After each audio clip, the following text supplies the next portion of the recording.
Tapi mungkin ada yang bisa menjadi moderator. Pak Sadino, silahkan. Pak Sadino bisa jadi moderator.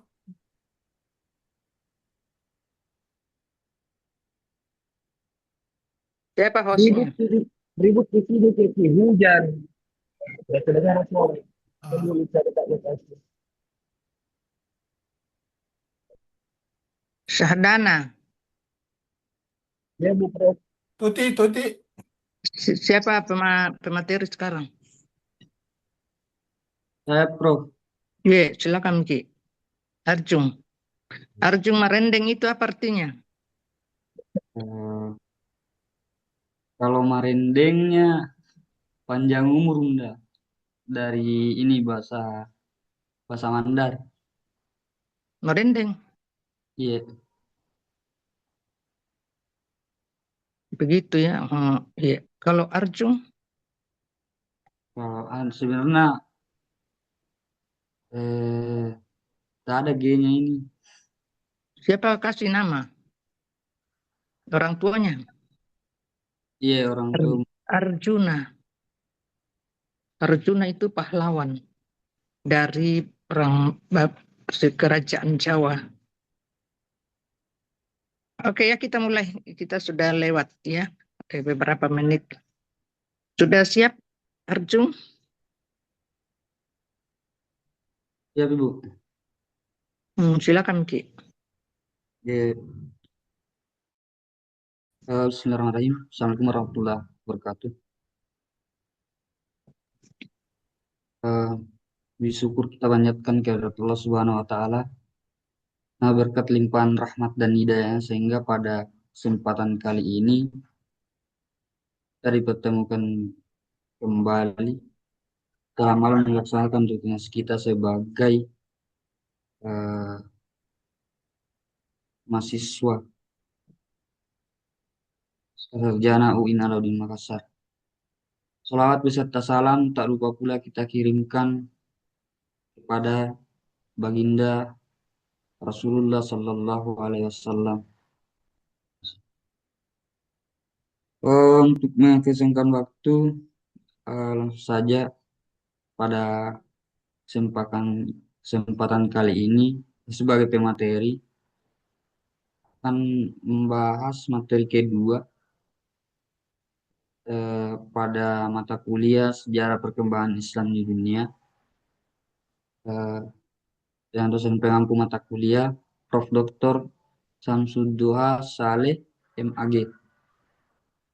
Dengan judul maka materi hari ini Islam di Andalusia pada tahun 711 sampai 1492 Masehi.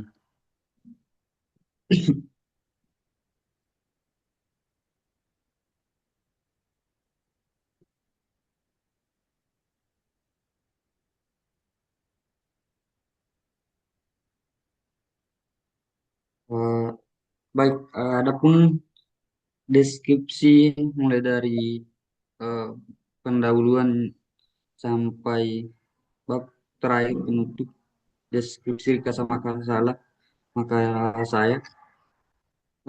Makalah ini secara umum membahas tentang dinamika perkembangan Islam di Andalusia dalam rentang waktu 711 Masehi sampai 1492 Masehi, serta kontribusinya terhadap peradaban dunia, khususnya Eropa modern. Pembahasan disusun secara sistematis seperti dalam makalah berikut. Pada bagian awal makalah ini menguraikan latar belakang yang menekankan pentingnya Andalusia sebagai salah satu pusat peradaban Islam yang memiliki peran strategis dalam sejarah dunia. Dijelaskan bahwa masuknya Islam ke Andalusia tidak hanya melalui ekspansi militer, tapi juga membawa transformasi sosial, budaya, dan intelektual. Selain itu, bagian ini juga menegaskan bahwa Andalusia merupakan ruang interaksi lintas agama yang relatif harmonis sehingga memungkinkan berkembangnya tradisi keilmuan yang fokus kajian yang diarahkan pada dinamika perkembangan peradaban Islam serta kontribusinya terhadap Eropa. Kemudian selanjutnya pada bagian pembahasan eh, makalah ini memaparkan inti yang terbagi dalam dua aspek. Pertama, dinamika perkembangan peradaban Islam di Andalusia yang mencangkup eh, mencangkup ekspansi Mencakup, wilayah bukan mencangkup. yang mencakup Mencakup. benar, mencakup ekspansi wilayah yang dimulai dari penaklukan oleh Tariq bin Ziyad tahun 711 Masehi sampai 756 Masehi. Kemudian eh, beralih ke fase konsolidasi pada tahun 756 sampai tahun 929 Masehi. Ditandai dengan berdirinya Imarah Umayyah oleh Abdurrahman I tahun 756 Masehi. Kemudian fase kejayaan pada tahun 929 sampai 1031 Masehi yang menjadi puncak kejayaan terjadi pada saat Abdurrahman III memproklamasikan memproklamasikan kekhalifahan Cordoba tahun 1209 Masehi. Lalu kemudian yang terakhir pada fase kemunduran itu pada tahun 1031 Masehi sampai 1452 Masehi. Dimulai setelah runtuhnya kekhalifahan tahun 1031 Masehi kemudian masuk pada periode Muluk At-Tawaif atau diistilah sebagai raja-raja kecil abad ke-11 Masehi. Cara bertahap wilayah tersebut direbut kembali Kristen lewat Reconquista, berakhir dengan jatuhnya Granada di masa Sultan Abu Abdillah Muhammad tahun 1492 Masehi. Eh, Mungkin itu saja yang bisa saya paparkan terkait makalah atau materi saya pada hari ini. Eh, saya kembalikan kepada forum untuk memberikan tanggapan, tanggahan atau masukan-masukan lainnya. Terima kasih. Mungkin saya pertama, Pak Arjun.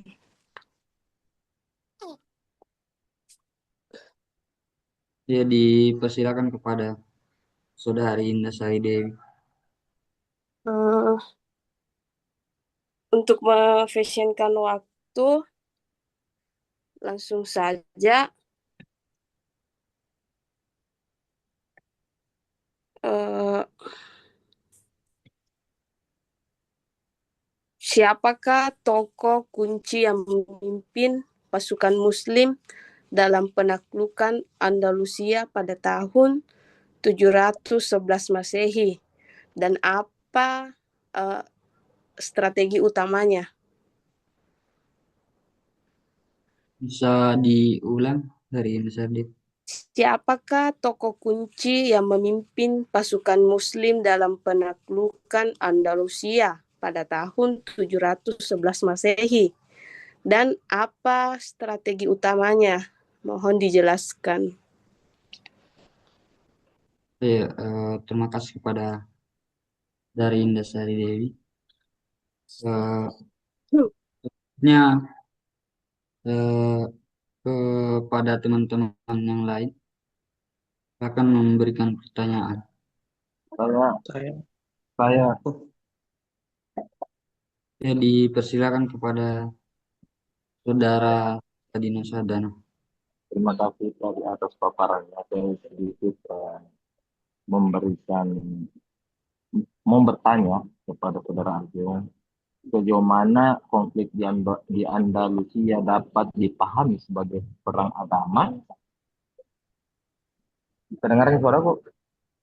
Saya ulang, Iya, sejauh mana konflik di Andalusia dapat dipahami sebagai perang agama dibandingkan sebagai konflik politik dan perebutan kekuasaan wilayah. Kalau kurang jelas nanti saya bantu kirim pertanyaannya di grup. Terima kasih.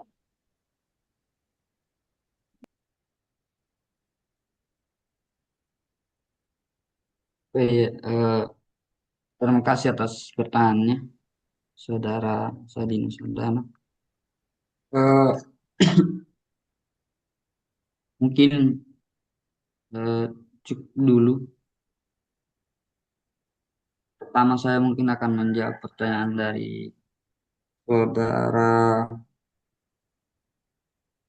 Sadina Sadana tentang sejauh mana konflik Andalusia dapat dipahami sebagai perang agama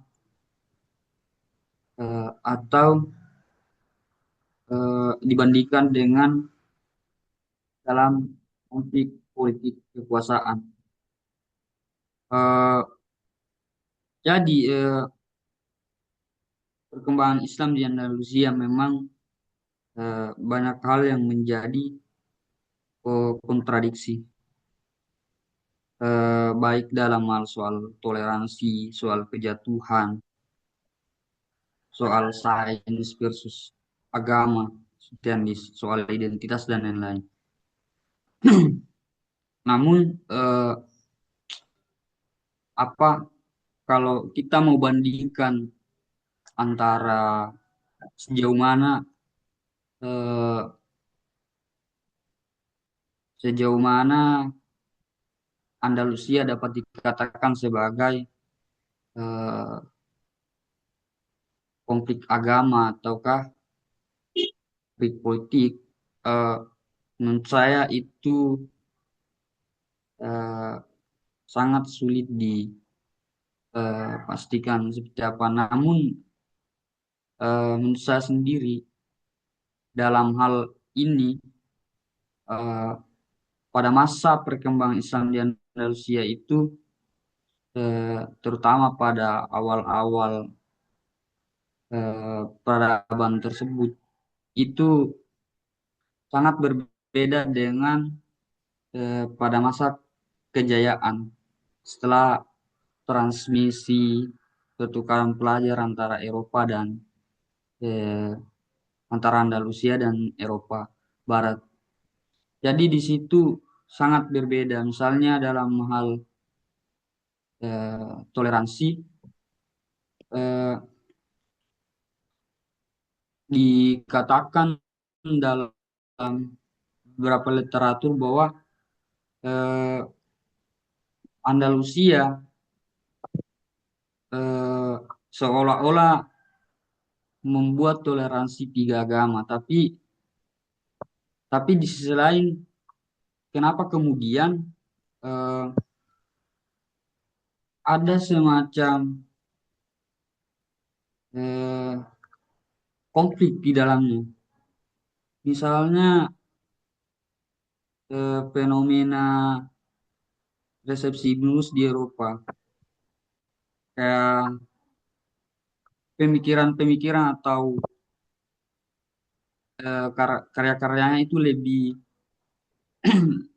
lebih duluan diterima oleh orang-orang Barat, Eropa daripada Islam itu sendiri.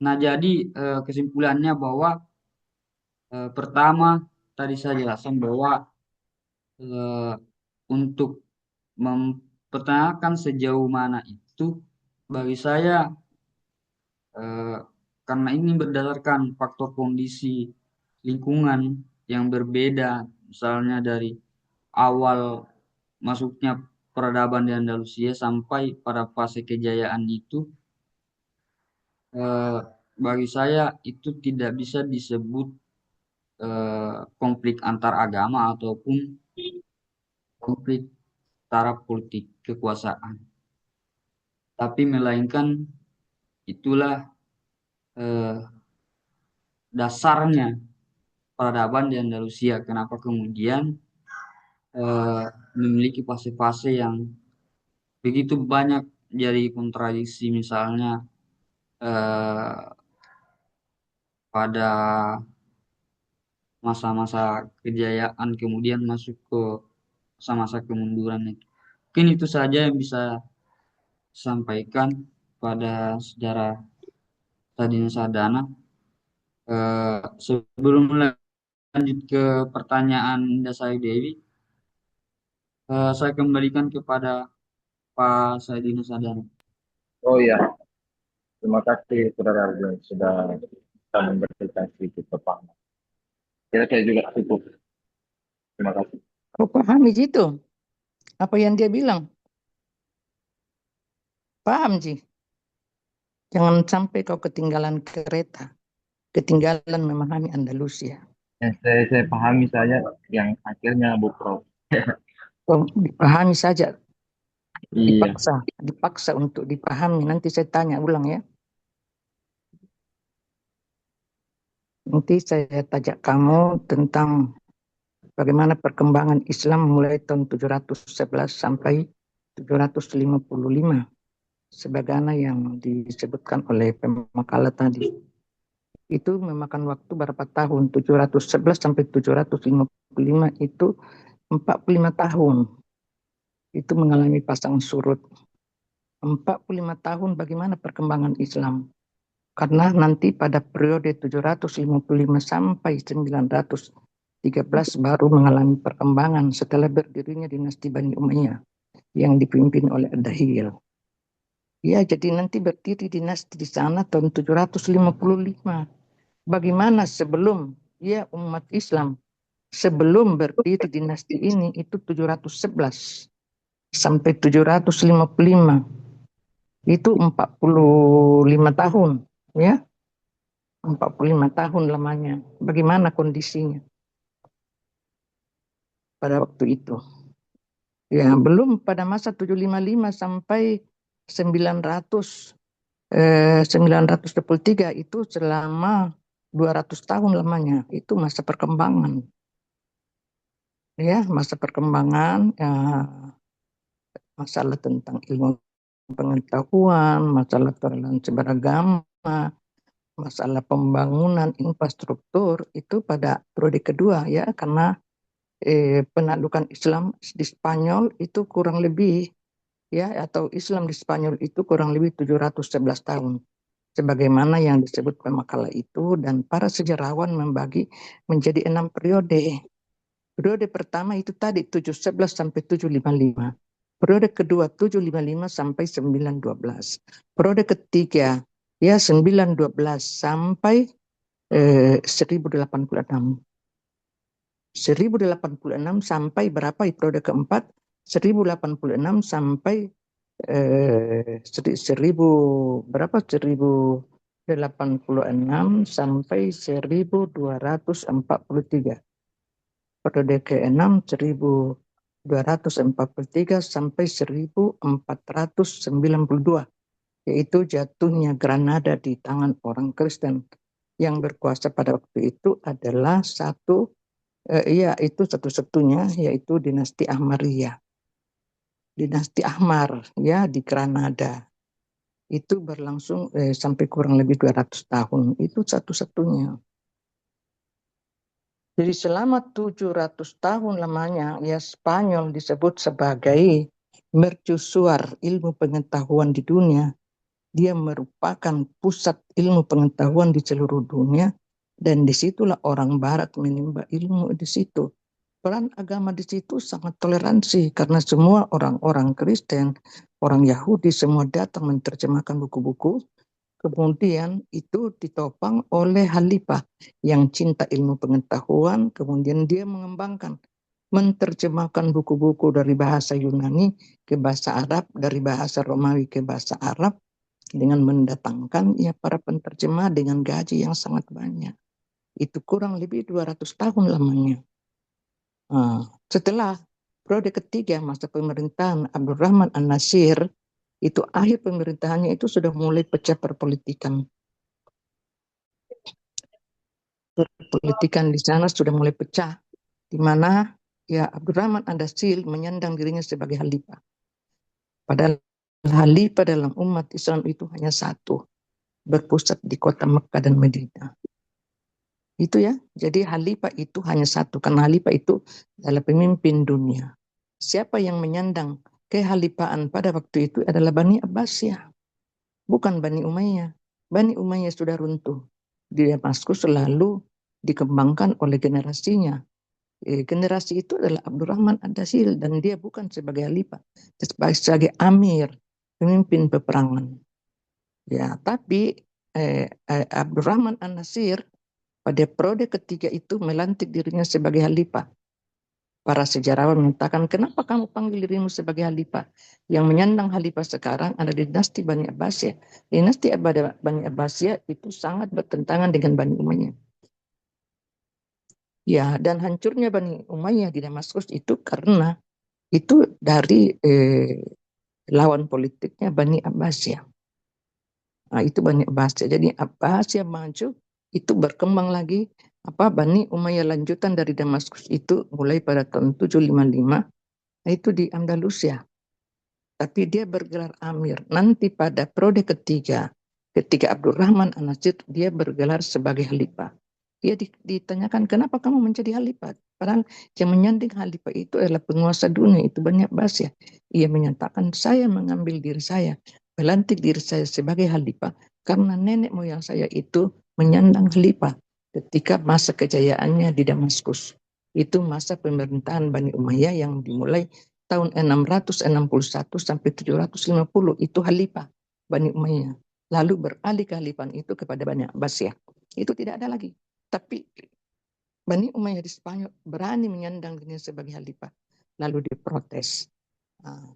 Setelah dia diprotes, Abdurrahman An-Nasir itu merubah lagi namanya menjadi khalifah. Amir. Tidak lagi menabikan. Justru disitulah ketika ia merubah sebagai dirinya sebagai amir, maka terpecah belahlah Andalusia menjadi 56 wilayah-wilayah kecil, sudah berpecah belah. Dari wilayah-wilayah kecil itu sehingga muncullah nanti kerajaan-kerajaan kecil yang disebut Al-Mulukut Tawaib pada tahun 1086 sampai 1243. Itu Al-Mulukut Tawaib. Mulukut Tawaib itu raja-raja kecil. Ya, raja-raja kecil inilah yang tidak bersatu, saling berperang, saling konflik antara satu dengan yang lain. Padahal ini orang Islam. Apabila mereka konflik, maka pihak ketiga yang menangani itu adalah dipanggil orang Kristen untuk menengahi persoalan. Kalau dia sudah menengahi persoalan dan pihak yang pro kepada itu, yang membantu Kristen, itu akan menang dan diambil alih dia punya kekuasaan. Artinya kekuasaannya itu diserahkan kepada orang Kristen, sehingga umat Islam nanti semakin hari semakin melemah. Nah, itu ya akibat daripada Al-Mulukut Tawaib ini. Ya, karena selalu bertempur, selalu konflik, ya perebutan kekuasaan karena ingin berkuasa, ya, dan yang pihak ketiga itu Kristen. Nah, di saat melemahnya itu, maka di masa Al-Mulukut Tawaib itu muncullah dua kekuatan baru dari Afrika, yaitu Daulat Muwahhidin dan Murabitun. Itu tinggal dua. Ya, dua juga ini saling bermusuhan. Dan yang menjadi penengahnya itu selalu orang Kristen. Nah, akhirnya dari selalu konflik yang terjadi antara Muwahhidin Murabitun itu selalu pihak Kristen yang menang. Ya, kemenangan itu diberikan hadiah dari pihak yang menang. Itu lawan dari yang satu. Nah, akhirnya itu mengundurkan dirilah, merasa lemah, tidak mampu lagi melaksanakan posisinya sebagai pemimpin di Andalusia, maka kedua kerajaan ini, Daulah Murabitun dan Muwahhidun, kembali ke Afrika Utara. Nah, tinggal satu-satunya pada periode 1249 sampai 1493 itu dinasti Bani Ammar, satu-satunya lagi yang ada di Spanyol. Ya, karena Cordoba itu sudah jatuh tahun 1492. Satu-satunya yang ada Islam itu di Granada. Inilah yang berkuasa di Granada itu dinasti Bani Ammar. Ilmu pengetahuan di situ maju ya sebagaimana biasa ya, dan berlangsung kurang lebih 200 tahun, dan akhirnya pula runtuh setelah adanya penguasa Kristen, karena Islam sudah melemah, tidak ada sama sekali kekuatan pada waktu itu. Nah, datanglah Ratu Isabella dari Kastilia, kemudian kawin dengan Raja Aragon, Raja Ferdinand dari Aragon, dia kawin dari kerajaan Kastilia dan kerajaan Aragon. Dari perkawinan itu dia menyatukan kerajaan itu menjadi suatu kerajaan yang sangat kuat di Andalusia. Islam sudah tidak ada. Maksudnya Islam tidak ada lagi apa-apanya, tidak lagi berkuasa. Diambil alih oleh Raja Ferdinand, Ratu Isabella. Itulah yang disebut di dalam sejarah Reconquista, penaklukan kembali. Jadi wilayah yang sudah dikuasai umat Islam selama 711 tahun itu diambil alih oleh orang Kristen, ya istilahnya namanya Reconquista. Nah, jadi perbedaan agama pada waktu masa Islam tidak ada sekat-sekat konflik, baik Yahudi, baik Kristen, baik Islam. Itu Islam merintah sangat toleransi. Tetapi ketika diambil alih oleh Raja Ferdinand dan Ratu Isabella, maka yang pertama kali diusir itu adalah orang Yahudi. Ya, orang Yahudi dikeluarkan dengan istilah pengadilan gereja, bahwa gereja yang memutuskan ini harus dikeluarkan dari tanah Spanyol. Siapa yang tidak keluar dari Spanyol, maka dia harus berganti agama. Nah, itu Yahudi diberlakukan, Islam tidak. Yahudi ini orang kuat agamanya, tidak berpantang mereka itu berpindah agama. Karena Yahudi itu sifatnya itu merasa dirinya dialah darah etnis yang sangat mulia, karena dia adalah kekasih Tuhan. Tuhan menyayangi, dialah umatnya Tuhan, yang lain bukan umatnya Tuhan, sehingga dia berpantang itu masuk dalam agama lain. Karena dia menyatakan satu-satunya agamanya yang diridai Allah, dikasih Tuhan, ya, itu adalah Yahudi. Makanya untuk mau pindah agama lebih baik dia tinggalkan Spanyol. Ada juga yang tinggal karena mempertahankan dia punya kekayaan. Nah, maklum sudah beratus-ratus tahun tinggal di Spanyol, pertahanannya itu mampu menetap tinggal di situ karena berbagai perusahaan-perusahaan yang mereka sudah beratus tahun tinggal di situ, itu dia tidak dia menetap di situ. Kalau dia menetap di situ lalu kemudian dia tidak merubah agamanya, maka dia akan dibunuh. Pembunuhan itu sangat sadis. Apakah mereka itu dicelup kepalanya, dibawa kolam, apakah mereka itu dibuang ke laut? Berarti pengadilan, ya, inkuisisi, pengadilan gereja yang jalan. Ataukah mereka dikeluarkan harimau dari sarangnya lalu mereka menerkam manusia itu? Ataukah harimau datang untuk menerkam ibu-ibu yang sementara menyusui, dan begitu lahapnya harimau itu menerjang anaknya. Kadang juga kalau masih membangkang mereka itu, maka dia akan diseret dengan dilarikan, diikat kakinya, kemudian diseret dengan kuda. Itu luar biasa, itu sadisnya penyiksaan pada masa pemerintahan Ratu Isabella dengan Raja Ferdinand. Karena kenapa seperti itu? Karena berlaku di dalam gerejanya ENS, extra excellent nulla salus.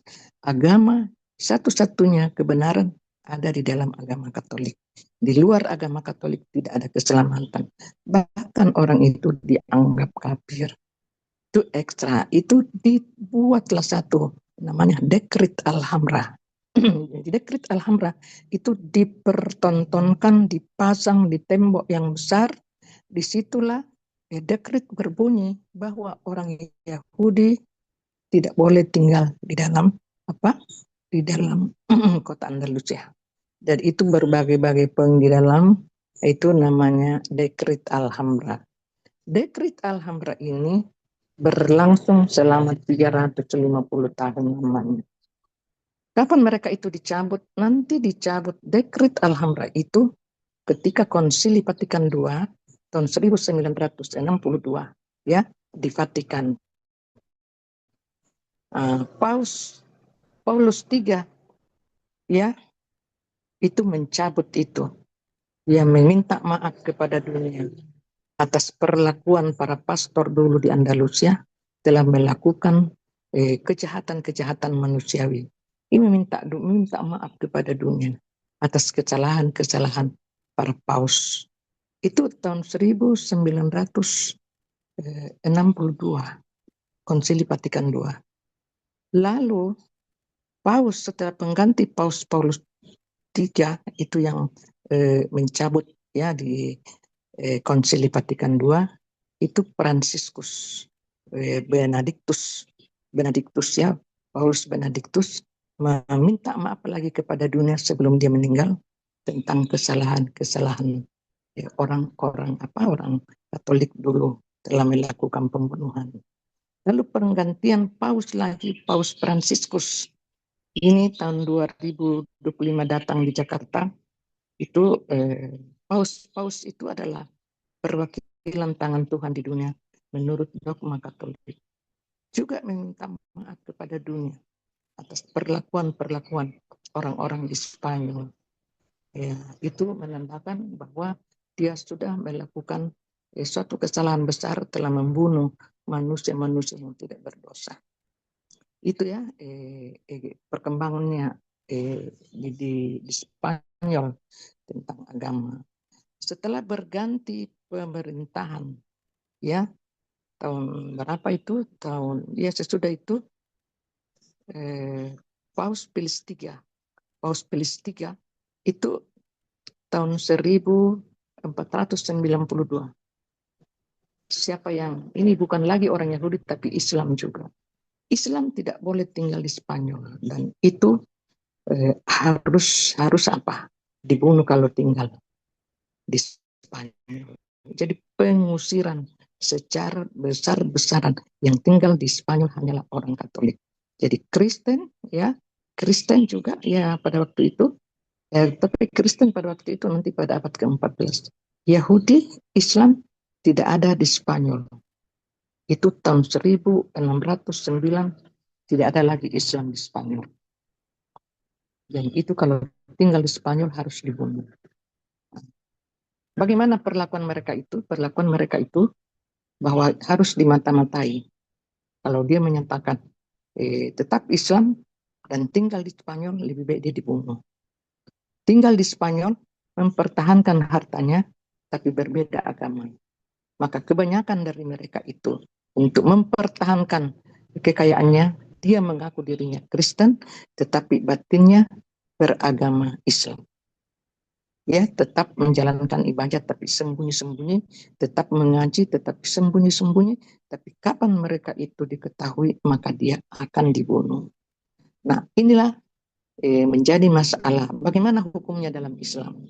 Ya, mengaku dirinya Kristen itu memakai tanda salib, buka jilbab, ya. Jadi kelihatannya orang-orang orang Kristen karena sudah beralih nama, beralih keyakinan, ya, makanya istilahnya itu namanya Morokos, ya. Jadi ditempel di situ ini namanya Morokos. Morokos inilah yang dimata-matai. Kalau dia melanggar melaksanakan ajarannya dia dibunuh, itu dimata-matai. Makanya itu disebut Morokos. Ini orang Islam yang ada di sana. Jadi tahun 1609 tidak ada lagi Islam yang ada di sana. Jadi ketika itu bagaimana Islam pada waktu itu berkembang, tapi di Asia Timur. ketika masa pemerintahan Turki Utsmani. Jadi Turki Utsmani juga ini adalah kerajaan sesudah ya masa pertengahannya, sesudah runtuhnya Bani Umayyah di Spanyol, kerajaan-kerajaan itu maka bangkit di tempat lain itu di Turki, itulah Turki Utsmani. Dan dia berkuasa mulai tahun 1517 dan berakhir 1912. Berapa tahun itu? Kurang lebih 600 tahun lah. Dengan memperluas wilayah sampai di daerah Balkan, Albania, itu ditaklukkan semua. Tetapi di sisi lain di Spanyol, keadaan umat Islam di sana merintih. Sementara di negara-negara lain itu ditaklukkan. Nah, ketika itu yang berkuasa adalah, kita dengar nih, Sultan Bayezid II di Kekhalifahan Turki Utsmani. Namanya Sultan Bayezid II adalah putra dari Muhammad Al-Fatih. Nah, itu yang menaklukkan Asia ya Eropa bagian timur termasuk Bosnia ya, makanya satu-satunya negara di Eropa yang mayoritas penduduknya adalah Bosnia, itu negara Balkan, namanya negara Balkan ya. Negara Balkan itu seperti Albania, Herzegovina, Kosovo, apalagi Serbia, Montenegro, Serbia, kemudian Hongaria, Armenia, dan Bulgaria. Itu daerah Balkan itu ditaklukkan oleh dari Islam. Ya, Eropa bagian timur. Nah, ketika seorang ulama menyatakan, Sultan Bayezid, kenapa juga kita tidak memperlakukan seperti orang di Spanyol? Kita lebih baik mengusir juga orang Kristen, orang Yahudi di negara-negara wilayah kita. Kita perlakukan seperti di Spanyol. Islam diperlakukan seperti itu. Kenapa kamu tidak bertindak? Wahai Bayezid. Nah, terus Bayezid melakukan, kita lakukan seperti itu. Usir juga orang Yahudi, usir juga orang Kristen, sebagaimana dia telah memperlakukan Islam di Spanyol. Tetapi itu tidak berlangsung lama. Karena seorang mufti dari Islam namanya Yusuf At-Tinarbili. Yusuf At-Tinarbili itu menyatakan kasih keluar itu perjanjian, dekret itu kasih keluar, cabut dekret itu. Dalam Islam tidak ada paksaan dalam beragama. Jangan sekali-sekali kamu lakukan seperti itu. Ya, sebagaimana orang Katolik melakukan terhadap agama lain. Tapi Islam tidak akan boleh seperti itu. Maka Islam mencabut perjanjian itu dan Islam melakukan aslinya itu harus bersifat toleransi. Itu di negara-negara lain. Jadi dalam Islam tidak pernah terjadi kejadian sebagaimana Islam yang ada di Spanyol. Sebagaimana orang Spanyol melakukan seperti itu walaupun dia pernah berkuasa. Walaupun dia pernah berkuasa kurang lebih 200 tahun namanya, ya Islam pernah menguasai dunia, itu tidak pernah memperlakukan seperti itu. Karena ajaran Islam itu selalu mengedepankan toleransi. Tidak ada paksaan dalam beragama. Ya, itulah sebabnya ketika orang Yahudi ditanya, bagaimana kamu punya pengalaman hidup di bawah naungan orang Romawi atau hidup di bawah naungan orang Islam? Ia menyatakan, kami hidup di bawah naungan orang Romawi bagaikan kami di dalam neraka. Tapi setelah kami dikuasai oleh Islam, di bawah naungan Islam, kami hidup bagaikan di dalam surga. Itu perbedaannya. Itu seorang Yahudi ditanya seperti itu. Makanya antara Yahudi dengan Islam itu tidak pernah ada konflik sebelumnya. Konflik terjadi itu pada masa Nabi, itu pun tidak berarti. Tapi konflik besar-besaran itu nanti terjadi pada tahun 1948 yang terjadi sejak sudah 78 tahun lamanya ya sekarang. Mulai tahun 1948, sekarang tahun 1926, konflik antara Yahudi dengan Islam masih berlanjut sampai sekarang. Nah, persoalan apa itu? Itu persoalan dogma. Persoalan dogma masalah agama lalu berpindah kepada masalah politik. Ya itu ya, itu perkembangan Islam di Andalusia. Nah, masalah yang muncul sekarang bagaimana ajaran Islam tentang sikapnya. Dia mengaku beragama Kristen tapi dia melakukan menjalankan syariat-syariat Islam. Nah, ya jadi itu keluar namanya fatwa Oran. Fatwa Oran, N tulisannya. Fatwa Oran itu sama dengan fatwa ulama, ya. Jadi fatwa itu keluar dari majelis-majelis ulama untuk mengeluarkan suatu aturan. Tapi aturan fatwa Oran ini hanya berlaku di Spanyol. Apa itu? Nah, itu diperbolehkan. Orang-orang Islam di situ menyatakan dirinya Kristen, tetapi dia tetap keyakinannya itu Tuhan yang Maha Esa. Masih tetap percaya kepada Allah, Nabi-Nya Nabi Muhammad, tetap mengucapkan kalimat la ilaha illallah dan menjalankan puasa. Ya itu ya, tapi dalam keadaan sembunyi-sembunyi. Jadi hukumnya itu diperbolehkan melalui keputusan fatwa orang. Orangnya itu dikeluarkan oleh ulama-ulama dari Maroko, ya dari Afrika Utara. Karena Afrika Utara itu Islam berkembang di situ. Ya, Maroko walaupun pernah dijajah oleh Prancis, pernah dijajah oleh Spanyol, tapi sekarang kembali lagi berkembang ya di Maroko. Nah, itu ya namanya fatwa orang. Jadi nanti kamu bahwa terjadi fatwa yang berlaku di Spanyol terhadap umat Islam itu namanya fatwa orang diperbolehkan. Itu ya. Terus jadi sekian lama Islam tidak ada di Spanyol.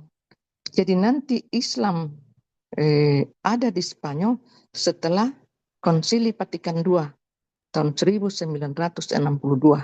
Setelah dicabut dekret Alhambra, ya, dekret-dekret itu yang melarang orang Islam, melarang orang Yahudi di sana. Nah, setelah dicabut, maka sejak itu Islam sudah mulai masuk di Spanyol. Tidak ada lagi penyiksaan, diterima secara baik oleh pemerintahnya karena Paus lah yang berbicara. Tahu itu Paus adalah pemimpin tertinggi di ranah Katolik. Pemimpin tertinggi itu artinya suara Tuhan. Paus itu yang memiliki suara Tuhan. Jadi dia adalah perpanjangan tangan Tuhan di dunia. Itu Paus pemimpin, dan dia adalah maksum, tidak ada dosanya, ya, karena dalam susunannya itu Tuhan di atas, baru pemimpin tertinggi baru presiden itu baru anggota dewan oleh masyarakat, sama ya hierarkinya pada Katolik. Oke? Nah, jadi perkembangannya siapa orang Islam yang ada di Spanyol? Tentu yang Islam di Spanyol sekarang itu Islam yang ada di Spanyol itu adalah negara-negara tetangga, terutama di situ adalah orang-orang Aljazair, orang-orang Maroko, karena itu dalam kepentingan perdagangan. Jadi Aljazair, Maroko itu yang pindah karena memang Spanyol pernah dijajah oleh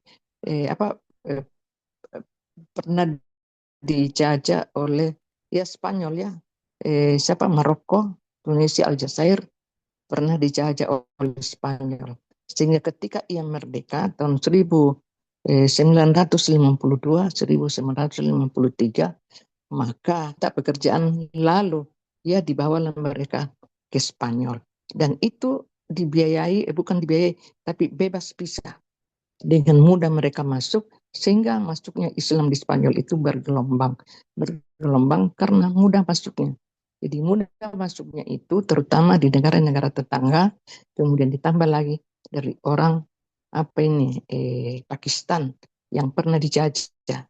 Jadi yang pernah dijajah Spanyol itu bisa diberikan keleluasaan untuk masuk tanpa visa. ya yang pernah dijajah. Jadi itu Pakistan juga pernah dijajah, kemudian dia minta. Nah ini yang pertama itu dia menjadi kuli-kuli bangunan. Ya akhirnya lama kelamaan ya menjadilah ya sudah ada penduduknya 500 ribu orang ya penduduknya sekarang ini. Nah itu di Spanyol perkembangannya Islam di sana. Jadi Islam pernah mengalami suasana yang sangat mencekam ketika dia di Spanyol. Ya kelabu, ya gelap, masa gelap Islam di situ. Padahal pernah menjadi dunia Islam yang maju menjadi mercusuar dunia. Ya, dari mercusuar dunia itu baik dari segi ilmu pengetahuan dikuasai oleh Islam, kemudian dari segi arsitekturnya yang sangat bagus dan sampai sekarang masih bisa disaksikan. Tapi sebagian sudah dihancurkan oleh tentara-tentara salib. Ya, termasuk Istana Al-Zahra dibangun oleh Abdurrahman III, Abdurrahman An-Nasir. Itu sudah ditimbun dengan bangunan, ditimbun dengan tanah oleh tentara-tentara salib. Lalu nanti diketahui pada tahun 2000 tahu eskapasi penggalian. Nah, lalu digalilah mereka itu ternyata bangunan-bangunan itu masih bisa dibuktikan bahwa inilah bangunan yang dibangun oleh Abdurrahman An-Nasir, namanya Istana Az-Zahra. Zahra itu nama istrinya. Ya, itu dibangun dengan suatu bangunan yang sangat megah yang pada waktu itu, tapi ya ditimbun oleh tentara salib. Lalu kemudian kembali direnovasi. Itu perkembangan Islam di Spanyol. Itu begitu menjelaskannya itu si Ajung. Jadi tidak hanya itu, poinnya itu tuh pembuka. Baru kamu tidak bisa menjelaskan apa yang terjadi 711. 711 itu Islam baru masuk dan itu masih selalu konflik. Konflik antara Islam dengan Islam karena pusat Islam pada waktu itu masih di Damaskus. Masa pemerintahan Khalifah Abdul Malik bin Marwan. Itu selama tahun 711 sampai 755 selama 20 kali penggantian wali. Wali itu perwalian Islam di sana. Jadi belum dikuasai sepenuhnya oleh Islam. Ya, karena yang berkuasa di situ adalah agama Kristen yang beragama Visigoth, orang Katolik. Ya, Visigoth, bangsa Visigoth. Ya, yang raja yang berkuasa pada waktu itu dan Islam masuk itu adalah Tariq bin Ziyad. Tariq bin Ziyad ya. Jadi tadi ada yang bertanya siapakah yang tokoh yang berjasa menaklukkan Spanyol itu adalah Tariq bin Ziyad atas perintah Musa bin Nusair. Siapa Musa bin Nusair ini adalah gubernur di Afrika Utara, ditunjuk langsung dari Damaskus oleh Bani Umayyah untuk menjadi pemimpin gubernur di Afrika Utara. Lalu di Afrika Utara ini ya gubernurnya adalah Musa bin Nusair memerintahkan kepada Tariq bin Ziyad untuk masuk di Spanyol, memata-matai. Karena dia Tariq bin Ziyad ini bangsa Kurdi yang orangnya itu kalau Kurdi itu orang hitam ya kuat. Jadi memang strategi peperangan dia tahu, akhirnya dia masuk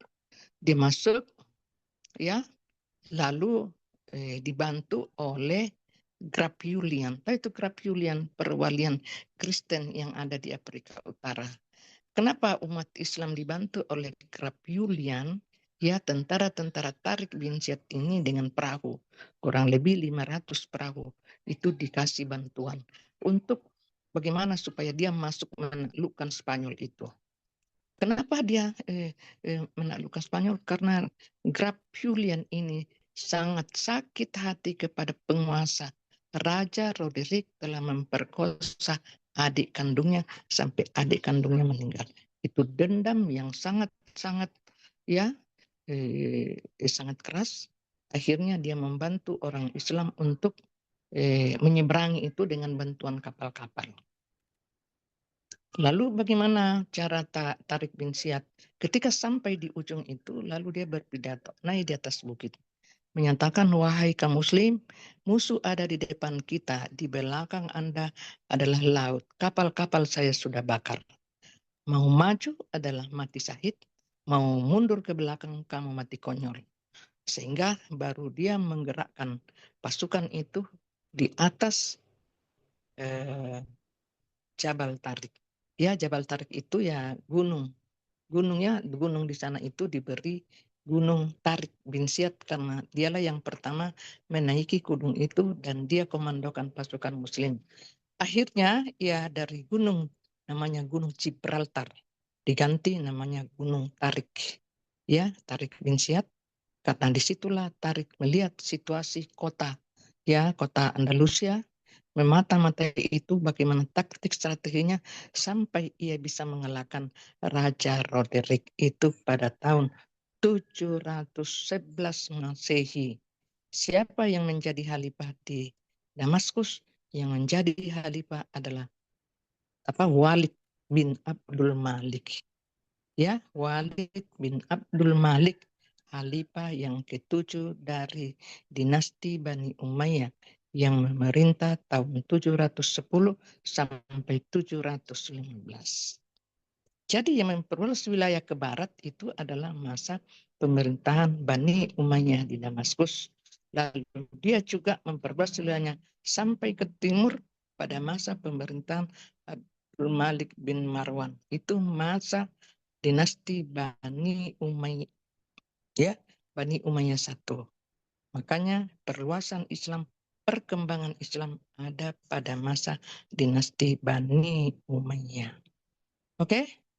Siapa yang mau bertanya? Itu dia si Arjun. Kamu cuma ya satu malam saja kamu lihat itu, baru itu yang kamu presentasikan. Itu enggak begitu. Teman-temanmu tidak akan paham. Karena kau adalah menjadi ini sekarang kiblatnya temanmu sama kamu. Karena kamu sudah dianggap telah menulis makalah dan telah menguasai materi. Tapi penguasaan materinya ya belum memadai. Belum mampu menjawab pertanyaan teman-temannya. Itu karena kamu harus bertanggung jawab. Begitu si Arjun. Jadi ini bukanlah kesalahan Arjun. Arjun masih ada kesempatan membuat makalah perbaiki, ya, kemudian diserahkan kepada saya nanti. Dan bukan saja membuat makalah, tapi harus Anda dalami. Dalami kan Anda jurusan sejarah. Itu ya. Oke, siapa lagi yang mau bertanya? Pak Rizwan sini. Iya, Prof. Ada pertanyaan? Iya, siap, Prof. Sudah kabur? Ada, Prof. Hadir, Prof. Iya. Saya mau bertanya, Prof. Iya. Saya kira tidur tadi waktu saya menerangkan. Tidak, Prof. Menyimak, Prof. Alhamdulillah. Ya, Oke, bagaimana? Yang ingin saya tanyakan ini, Prof, terkait tadi apa yang dijelaskan oleh Prof terkait dekrit Alhamrah. Iya. Ya, saya masih bingung, Prof. Itu dekrit Alhamrah dari penelusuran literatur ini yang saya lakukan, Prof. Kan ada dua pengusiran ini. Pengusiran terhadap umat Yahudi dan pengusiran terhadap umat Islam. Iya. Kalau dekrit Alhamra itu pengusiran terhadap umat Yahudi, Prof. Orang Yahudi. Oh ya. Pengusiran terhadap orang Kalau Yahudi. pengusiran terhadap umat Islam, kan dekrit Ya. Alhamra di akhir kekuasaan Islam di Andalusia, Prof. Kalau Andalusia dekrit Alhambra itu dipakai oleh siapa? Raja Castilla dari Isabella dengan Aragon itu mengeluarkan dekrit ketika dia berkuasa. Itu berlaku untuk orang Yahudi. Jadi orang Yahudi itulah berlaku perjanjian itu.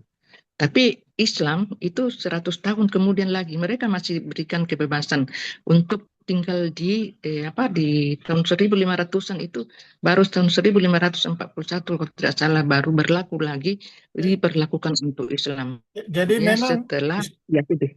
Ya, jadi memang Islam kenapa? sudah tidak berkuasa di Andalusia, Prof, baru dikeluarkan dekret pengusiran umat Islam. Iya, pengusiran itu pengusiran dekret Alhambra itu pada masa ya runtuhnya Islam di Spanyol, ya, di Cordoba. Yang berkuasa di situ adalah Raja Ferdinand dengan Ratu Isabella. Iya, Prof. Nah, itulah yang pertama mereka itu usir itu adalah diperlakukan kepada Yahudi, orang Yahudi. Nah, kenapa mereka perlakukan begini? Karena ada sentimen sosial. Ya, persoalan agama. Karena orang Yahudi pernah membantai anak-anak orang Kristen, anak-anak dari lawannya, ya. Orang-orang Yahudi membantai anak-anak di bawah umur untuk dipersembahkan kepada Tuhannya. Nah, itu bukan main. Ya, sakit hatinya orang-orang Jerman. Makanya itu nanti terjadi pembalasan di Jerman dengan Holocaust. Orang Yahudi dibantai, itu satu, ya. Dan nomor dua, kenapa terjadi di situ? Karena ada kecemburuan sosial. Itu yang menguasai, ya, perusahaan-perusahaan pada waktu itu. Jadi bukan sekarang, apalagi sekarang. Dulu itu adalah orang Yahudi karena mereka giat kerja. Ya, semangat tinggal di negerinya orang itu memberikan semangat kepada mereka bahwa Tuhan beserta dia, Tuhan menolong dia. Sehingga apa yang terjadi, semua pengusaha-pengusaha itu sukses, bukan saja usahanya yang sukses, tetapi dari segi ilmu pengetahuan. Dia orang-orang Yahudi itu yang pemenang hadiah Nobel sampai sekarang, itu kecemburuannya di situ. Akhirnya mereka usir. Yang ketiga, mereka mengusir itu karena di dalam dogma orang Katolik itu, ya, yang ini dua raja itu, bahwa tidak ada keselamatan di luar gereja. Extra excellent Saulus. Nah, itu Yahudi. Jadi sentimennya itu kepada Yahudi. Yahudi dibersihkan bertahap, lalu nanti tahun 1545 barulah Islam diberlakukan. Itulah namanya inkuisisi. Ya, pengadilan gereja. Pengadilan gereja. Jadi bukan dekret Alhamdulillah, tapi itu ya jadi kurang lebih 100 tahun itu pembasmian terhadap Islam. Jadi lama prosesnya itu pembersihan umat Islam di Spanyol itu, nanti terjadi pembersihan bersih sama sekali pada tahun 1609. Tidak ada lagi orang Islam di Spanyol tahun 1600.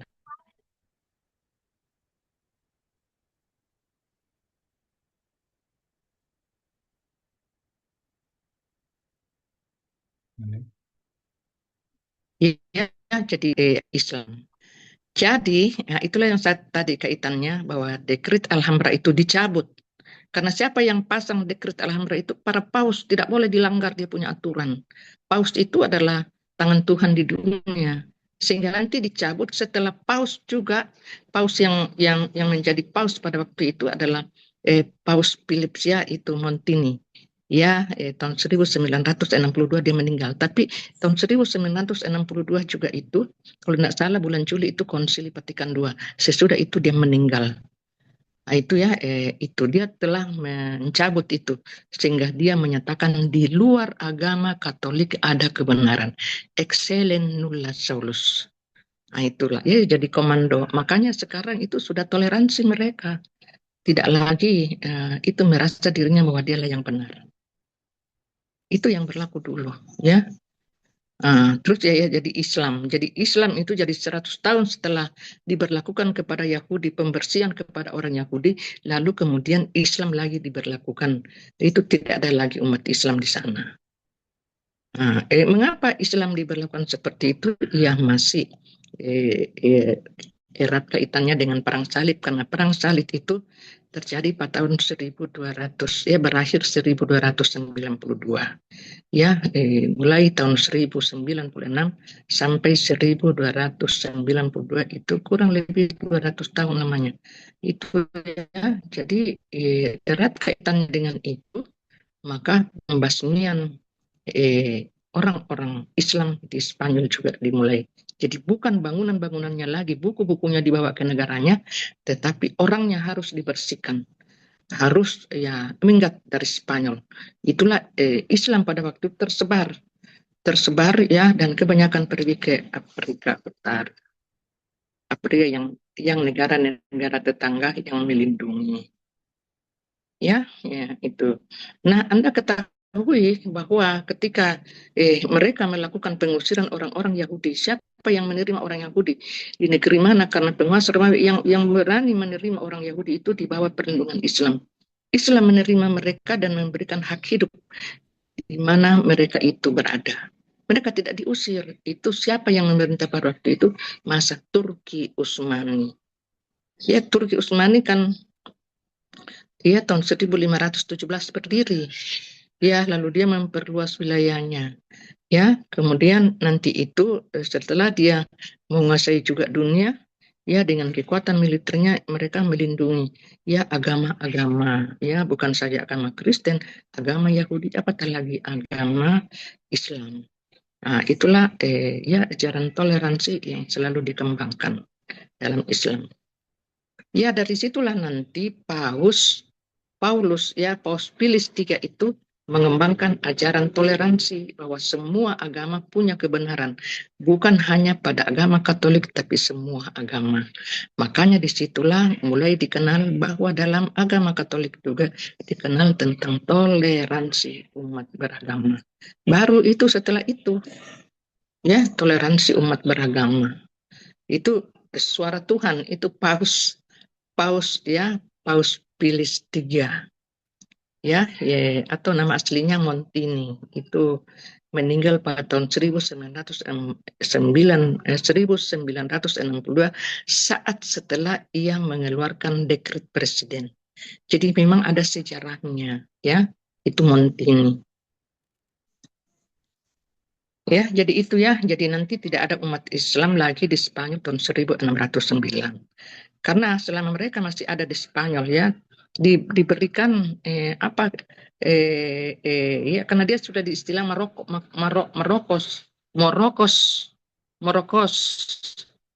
itu artinya Islam yang dicurigai kekristenannya, karena dia sudah mengaku dirinya Kristen, sudah dibaptis, harus pergi ke gereja. Ya, mereka pergi ke gereja ya, bawa Injil. Mereka menjalankan syariat ritual-ritual Kristen ya pada kulitnya, pada wujudnya, tetapi keyakinannya masih tetap bertahan. La ilaha illallah Muhammad Rasulullah. Itu artinya menyembunyikan keyakinan. Apa itu dibenarkan dalam Islam? Itu telah terjadi fatwa orang. Fatwa orang itu yang dikeluarkan para ulama-ulama yang ada di Maroko, menandakan bahwa itu Islamnya sah, dibenarkan karena itu dalam Al-Maqasidus Syariah, atau ada Maqasidus Syariah. 1, pelihara jiwa, pelihara keturunan, ya pelihara darah, pelihara harta.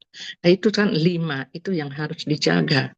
Dan termasuk di sini pemeliharaannya, dia sudah korbankan agama, tetapi jiwanya dia mau selamatkan demi untuk jiwa.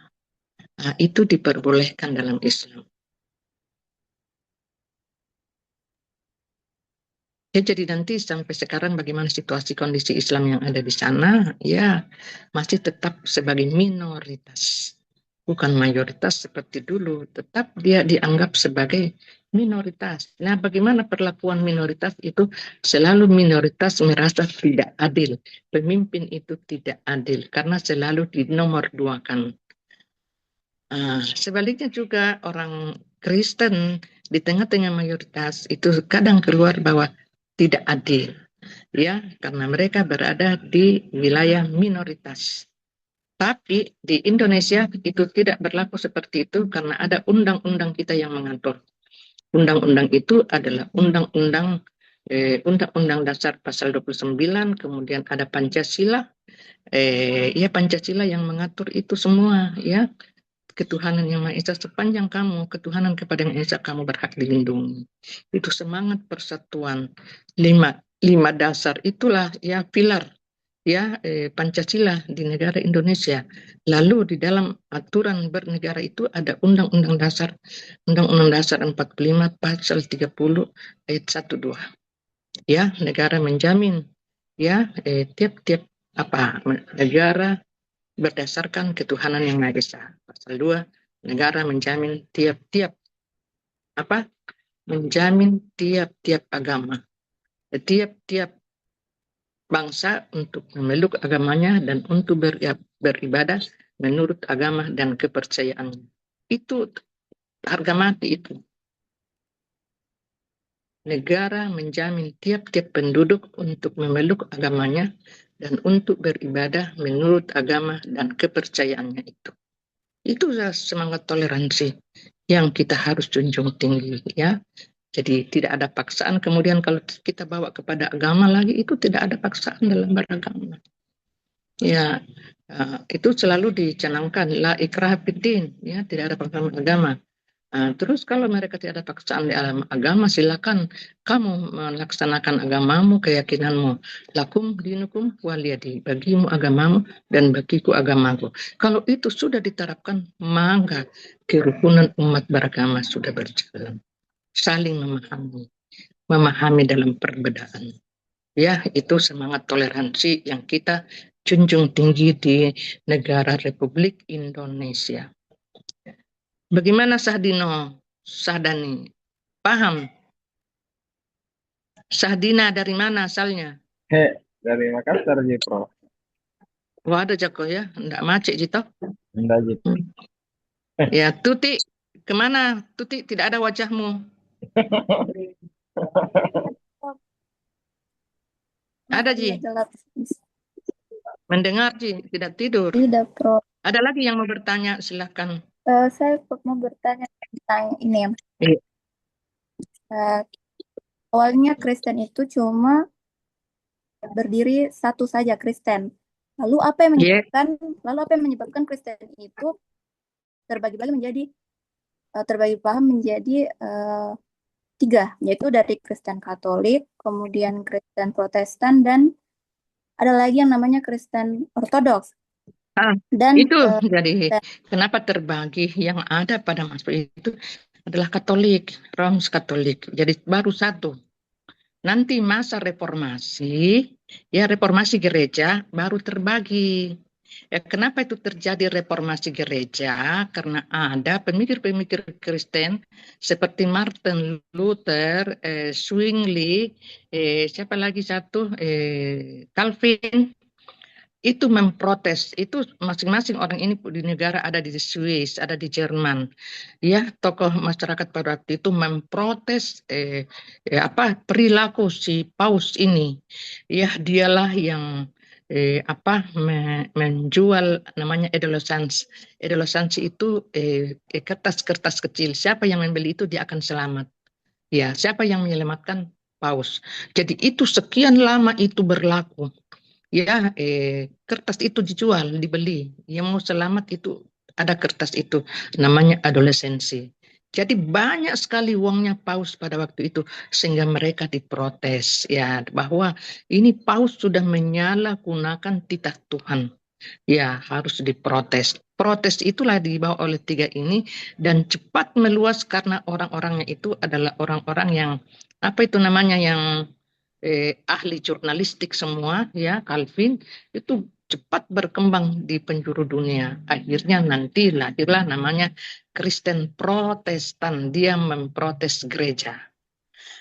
Jadi terbagi dua, Kristen Katolik dan Kristen Protestan. Katolik berpusat di Roma, Protestan berpusat di Bizantium, Konstantinopel. Jadi pusat peradaban pusat peradaban Kristen itu di Turki, Konstantinopel. Lalu luluh lantaklah Konstantinopel itu ditaklukkan pada masa Turki Utsmani tahun 1453, sehingga tidak ada lagi tempatnya orang Kristen, maka terpencarlah ia ke seluruh penjuru, ke Amerika, ya, ada Amerika itu dominan, ke Belanda dominan. Kecuali di Perancis itu kebanyakan mereka Katolik, dia mayoritas Katolik. Ya, itu terbagi dua. Nah, bagaimana dengan Kristen Ortodoks? Kristen Ortodoks itu adanya di Armenia. Armenia itu yang dekat-dekat kepercayaannya dengan Yerusalem. Kristen Ortodoks seperti juga di Mesir, pusatnya itu di Mesir. Jadi ada Kristen Ortodoks di sana. Kristen Ortodoks itu tahu bahasa Arab dan kepercayaannya dia tidak menyembah kepada Tuhan yang tiga, tapi kepada Tuhan yang Maha Esa. Itu sama dengan ajaran Yesus Kristus. Karena ajaran Yesus Kristus yang dipercaya oleh orang Kristen sekarang itu sudah dikotak-katik oleh sejarah. Ya, bukan lagi aslinya ajarannya Yesus Kristus. Kalau Kristen Ortodoks masih tetap itu, ya, sama dengan Kristen yang ada di Palestina, Yerusalem, namanya Kristen Ortodoks. Kemudian di Armenia juga adalah Kristen Ortodoks, termasuk dalam hal ini Vladimir Putin itu Kristen Ortodoks di Armenia, ya, yang sama kepercayaannya dengan Islam. Ya, itu ya. Nah, itu terbagi tiga. Jadi nanti pada abad ke-14, ya, masa reformasi. Ya, jadi setelah mereka sudah memprotes tentang penguasa paus yang merasa dirinya dialah satu-satunya yang benar, sehingga para ilmuwan pada waktu itu dibunuh kalau ada bertentangan dengan pendapatnya paus, termasuk Galileo. Ya, bertentangan pendapatnya dengan pastor. Lalu karena dia bertentangan, ya, Galileo itu telah mengadakan penelitian-penelitian, akhirnya ditemukanlah bahwa bukan bumi yang mengelilingi matahari, tapi mataharilah yang mengelilingi bulan. Pendapat Paus menyatakan bulanlah yang mengelilingi matahari. Nah, itu bertentangan sehingga banyak ilmuwan zaman dahulu kala yang bertentangan dengan pendapatnya Paus itu dibunuh. Akhirnya, ya, dalam perkembangan zaman berkembang terus, akhirnya lalu masuklah masa Renaissance. Setelah Islam datang menerjemahkan buku-buku filsafat dari Yunani, maka buku-buku itu dipelajari, diterjemahkan, karena buku-buku yang diterjemahkan oleh Islam itu berdasarkan dengan fakta empiris, peneruskan penelitian. Dia mulai pengalaman-pengalaman penelitian, akhirnya dia memenuhi persyaratan sebagai ilmu pengetahuan yang saintifik, metodologi ilmiah. Nah, itu yang menjadikan Eropa maju. Zaman itu disebut dengan zaman Renaissance. Renaissance, ya, kembali bangkit. Lalu setelah Renaissance kembali bangkit dari ilmu pengetahuan dari Islam diambil, lalu muncullah semangat rasionalisme. Rasionalisme itu perkembangan yang mengagungkan tentang akal pemikiran, bukan lagi berdasarkan perintah paus. Setelah masa rasionalisme masuklah Aufklärung. Aufklärung adalah masa pencerahan sampai sekarang ini. Itu ya, jadi terbagi. Jadi masa Islam di Spanyol itu Katolik masih satu komando, ya, masih satu komando, masih murni ajarannya Yesus. Nanti terbagi dua ketika masa reformasi, ya. Jadi gereja itu diprotes siapa tokohnya? Itulah Martin Luther, Calvin dengan Zwingli. Ketiga orang itu masing-masing tempatnya berbeda. Ada dari Jerman, ada dari Amerika. Jadi itu cepat berpengaruh karena orangnya semua jurnalistik. Akhirnya berkembanglah agama Kristen, ya, dibawa oleh tiga tokoh ini. Sehingga agama Kristennya disebut agama Protestan, ya, yang memprotes. Nah, itu ya. Jadi Kristen Protestan. Nah, terus Kristen Protestan ini sekarang sudah terbagi-bagi beberapa aliran. Lebih 100 aliran-aliran atau bidat-bidat atau sekte-sekte. Banyak sekali lagi. Ya, tapi Katolik tidak ada sektenya. Itu satu komando. Seluruh dunia satu komando. Seperti bahasanya harus bahasa Romawi, bahasa Roma. Ya, tidak boleh diterjemahkan. Kalau Kristen semua kitab suci diterjemahkan, ada bahasa Jerman, ada bahasa ini. Akhirnya terjadilah simpang siur di dalam penterjemahan itu. Ya, jadi sekte-sektenya terlalu banyak. Katolik tidak, satu komando. Itu perbedaannya. Ya, oke.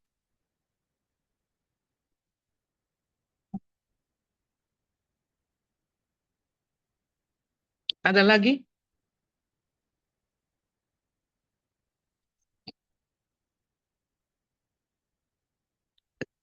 Tidak ada lagi yang ya, seperti itu ya, terbagi tiga dulu ya, tidak satu komando, tapi nanti pada abad ke-14 ya, muncullah masa reformasi. Reformasi itu ya tokohnya tiga, Zwingli, Calvin, dengan Martin Luther. Itu memprotes paus. Nah setelah diteliti, kamu bikin apa itu uang sekian tahun?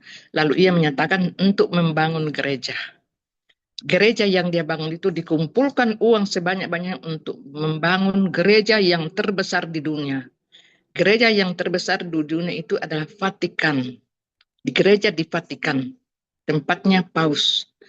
Gereja Vatikan ini dibangun pada abad ke-16.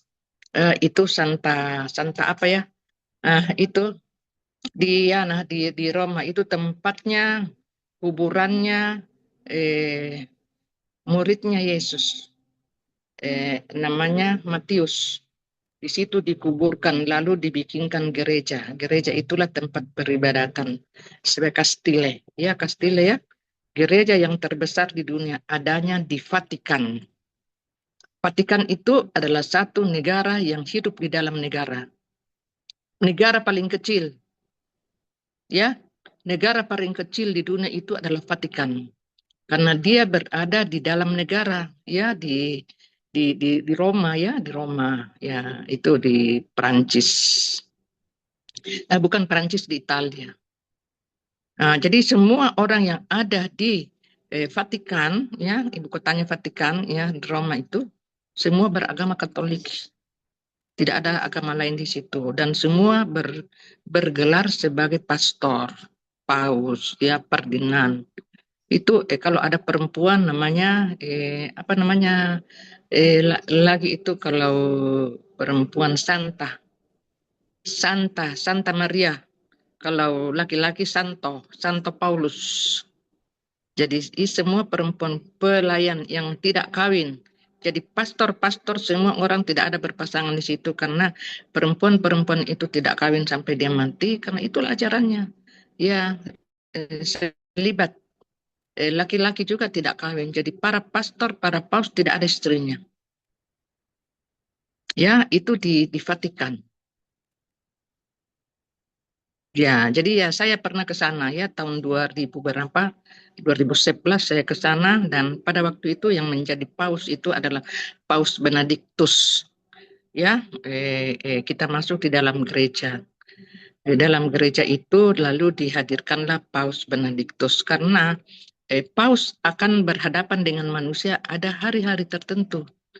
Ya cuman 3 kali satu kali 1 bulan ya, kalau dijadwalkan oleh para kardinal. Kardinal itu pengawal atau dewan perwakilannya itu paus. Kalau dijadwalkan, jadi tidak hari-hari dia keluar di tempatnya. Iya, nanti ada undangan. Baru kalau udah berundangan, bukan hanya sedikit orang, tapi ribuan orang hadir untuk menyaksikan paus berpidato, lalu dia mendoakan keselamatan. Termasuk kami dulu di situ didoakan ya, karena kita sebagai tamu dari Indonesia. Ya, kebetulan ajudannya salah seorang mereka itu adalah dari Indonesia yang beretnis Ambon. Markus, namanya Markus, tapi saya tidak tahu apa masih ada sekarang di sana atau tidak. Yang jelas dia adalah pastor. Ya, itulah yang membentengi atau menjembatani kami sampai bisa masuk di tempatnya paus untuk ketemu di Vatikan. Dan itu undangan itu berlangsung mulai 6 bulan. Dikirim itu surat untuk penerimaan kami, jadi 6 bulan kemudian barulah diundang. Nah, itu kami pergi ada 24 orang. Jadi pemuka-pemuka agama dari Katolik, dari Hindu, ya, atas nama FKUB, Forum Kerukunan Umat Beragama. Ya, jadi itu ya. Pak Rizwajdi, semua ini pengalaman saya dulu tahun 2011. Oke, enggak ada lagi yang mau bertanya. Nanti minggu depan kita masuk di wilayah apa lagi kita mau bahas? Fatimia ya? Ya, Prof. Ya, ya, siap. Membaca Ki, jangan seperti baru tadi pagi dibaca itu, terus ambil kesimpulan seperti itu, nihil sekali. Ya, mempresentasikan makalah itu 15 menit. Tadi kamu presentasikan hanya 2 menit. Ya, oke ya. Jadi saya kira mudah-mudahan tidak terjadi lagi minggu depan dan saya akhiri. Assalamualaikum warahmatullahi wabarakatuh. Waalaikumsalam. Syukran, Prof. Waalaikumsalam. Waalaikumsalam warahmatullahi wabarakatuh. Banyak Bunda. Iya.